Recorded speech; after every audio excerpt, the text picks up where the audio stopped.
नमस्कार, स्वागत है। आप देख रहे हैं डॉक्टर साहेब।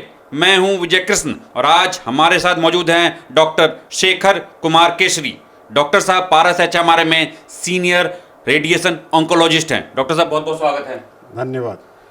जैसा कि आप समझ ही गए होंगे, ये रेडिएशन थेरेपी और जो थेरेपी होता है इन सब के एक्सपर्ट हैं। कैंसर मामले में जो अब लेटेस्ट टेक्नोलॉजी आया है, इनका जो इलाज होता है, इस मामलों के एक्सपर्ट हैं। डॉक्टर साहब, रेडिएशन थेरेपी का हम लोगों ने जिक्र किया, अब हम लोग बातचीत करेंगे कीमोथेरेपी का। तो कीमोथेरेपी दरअसल कैंसर के इलाज में एक प्रमुख रूप से इलाज किया जाता है और बहुत सालों से चला आ रहा है, लेकिन अब लेटेस्ट टेक्नोलॉजी के तहत कीमोथेरेपी में भी बहुत एडवांसमेंट आया है। तो कीमोथेरेपी आप किस स्टेज के मरीज को देते हैं? कैंसर के कौन कौन से मरीज के लिए ये प्रभावी इलाज होता है और किस किस स्टेज वाले को ये आप देते हैं? जहाँ तक बात है कैंसर का, जो आपने क्वेश्चन पूछा, तो कैंसर में रेडिएशन थेरेपी का अहम रोल है, कीमोथेरेपी का उतना ही अहम रोल है, खास सर्जरी का भी रोल उतना ही अहम है।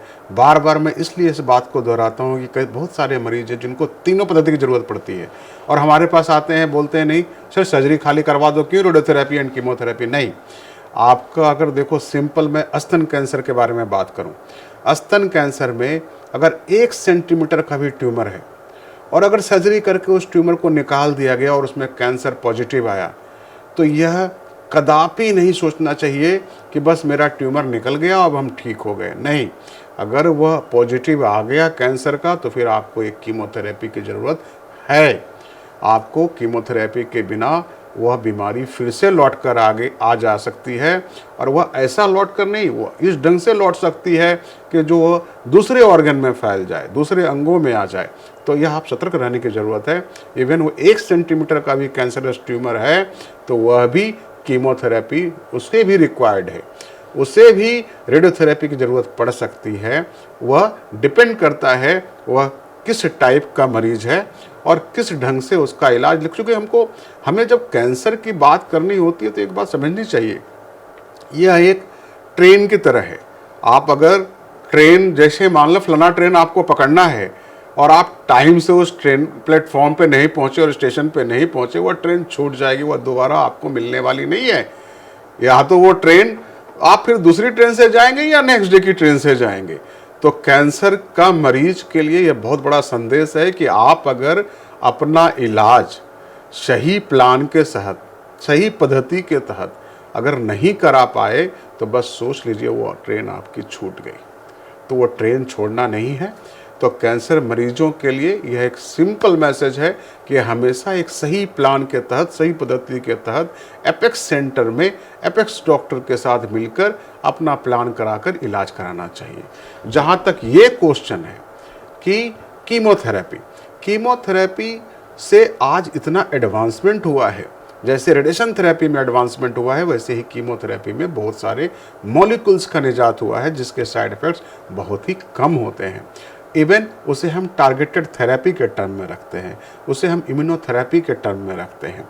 तो वह सारे ड्रग्स ऐसे हैं जो ड्रग्स का साइड इफ़ेक्ट्स बहुत ही कम होता है और उसका रिजल्ट बहुत ही अच्छा देखा गया है। अब वह जो कीमोथेरेपी खासकर वैसे पेशेंट के लिए, ऐसा नहीं कि हर तरह के पेशेंट्स को ज़रूरत, वो हर तरह का मेडिसिन है, किसी ढंग का मेडिसिन है, अगर उसको ज़रूरत है कि उसकी बाल उड़ने वाली है उस मशीन से, उस कीमोथेरेपी से, तो वह उड़ेगा ही। लेकिन बहुत सारे मरीजों को अब वो टारगेटेड थेरेपी की ज़रूरत पड़ती है, इम्यूनोथेरेपी की ज़रूरत पड़ती है, जिससे बाल नहीं उड़ता, जिसके बहुत ज़्यादा मेजर साइड इफ़ेक्ट नहीं है, बहुत ज़्यादा उल्टियाँ नहीं होती हैं, बहुत ज़्यादा शरीर कमज़ोर नहीं होता है। तो वह कीमोथेरेपी का एक बहुत बड़ा एडवांसमेंट है नियर फ्यूचर में। और भी आगे बहुत सारे मॉलिक्यूल्स जो आ रहे हैं जिनका रिजल्ट आगे फ्यूचर में बहुत सारा आने वाला है। तो डॉक्टर साहब ये बता रहे थे, आपने बताया जो इसका साइड इफ़ेक्ट्स का भी आपने जिक्र कर ही दिया है, जैसे बाल अब उड़ते नहीं हैं। तो एक है इम्यूनिटी पावर उसका, लेकिन कमज़ोर होता है। तो साइड इफ़ेक्ट्स में और क्या क्या होती है? जैसे आपने कहा उल्टियाँ अब नहीं होती, मॉलिक्यूल का ईजाद हो गया है, लेकिन फिर भी कुछ ना कुछ तो साइड इफ़ेक्ट होता ही होगा। यस, बहुत सारे साइड इफ़ेक्ट हैं। मैं गिनतियाँ अगर साइड इफ़ेक्ट की करूँ तो शायद काउंटेबल नहीं होगा, लेकिन चूँकि अब जैसे किसी भी पेशेंट, कीमोथेरेपी क्या है? कीमोथेरेपी एक ड्रग है जिसे हम साइटोटॉक्सिक थेरेपी कहते हैं, जो सेल के कैंसरस सेल्स को किल करता है। अब रहा बात जैसे ही हम किल करने जाते हैं नॉर्मल सेल्स पे भी इफेक्ट पड़ता है।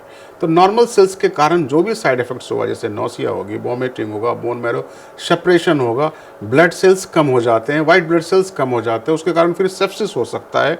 तो ये सारे जो प्रोसीजर है उसके लिए प्री मेडिकेशन दिया जाता है, जो कीमोथेरेपी के ठीक पहले दिया जाता है। हाइपरसेंसिटिव रिएक्शन जिनको एलर्जी है, वी डोंट नो, लेकिन एलर्जिक रिएक्शन हो सकता है, तो वैसे पेशेंट्स को वो प्री मेडिकेशन देकर उसके साइड इफ़ेक्ट्स को बहुत ही कम कर दिया जाता है और नहीं के बराबर फिर होता है वो साइड इफ़ेक्ट्स, और पेशेंट आसानी से वो ड्रग्स ले पाते हैं।